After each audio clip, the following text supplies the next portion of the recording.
ഗാന്ധിക്ക് വേണ്ടി മമത വയനാട്ടിലെത്തുമ്പോൾ ബിജെപിക്കെതിരെയുള്ള പ്രതിപക്ഷ നിരയുടെ കെട്ടുറപ്പ് ഒന്നുകൂടി ഭദ്രമാവുകയാണ്.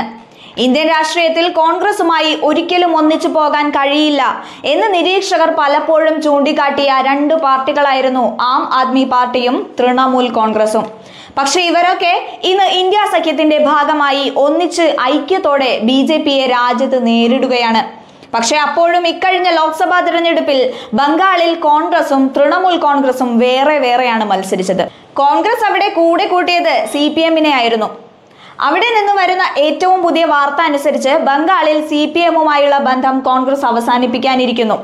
അതുപോലെ CPM-ഉമായി സഖ്യമുണ്ടാക്കാൻ പശ്ചിമ ബംഗാളിൽ മുൻകൈയെടുത്ത കോൺഗ്രസ് പശ്ചിമ ബംഗാൾ PCC അധ്യക്ഷൻ അധീർ രഞ്ജൻ ചൗധരി അധ്യക്ഷ സ്ഥാനത്ത് നിന്ന് രാജിവെച്ചിരിക്കുകയും ചെയ്തിരിക്കുന്നു.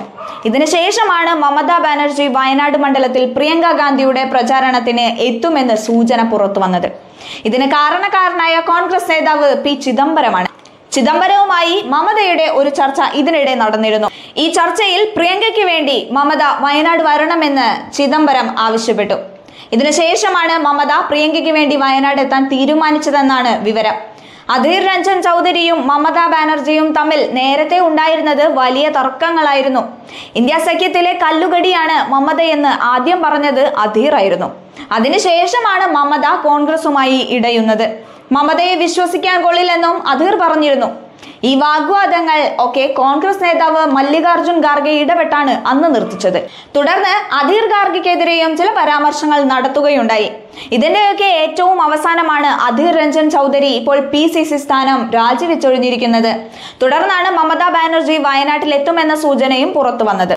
ബംഗാളിലെ കോൺഗ്രസ് തൃണമൂൽ കോൺഗ്രസ് ഉൾപോരിന് ചെറിയ പരിഹാരമുണ്ടാവുകയും മമത കോൺഗ്രസുമായി കൂടുതൽ ചേർന്ന് നിൽക്കുകയും ചെയ്യുമ്പോൾ അത് ഇന്ത്യ സഖ്യത്തിന് നൽകുന്ന മേൽക്കൈ വളരെ വലുതാണ്.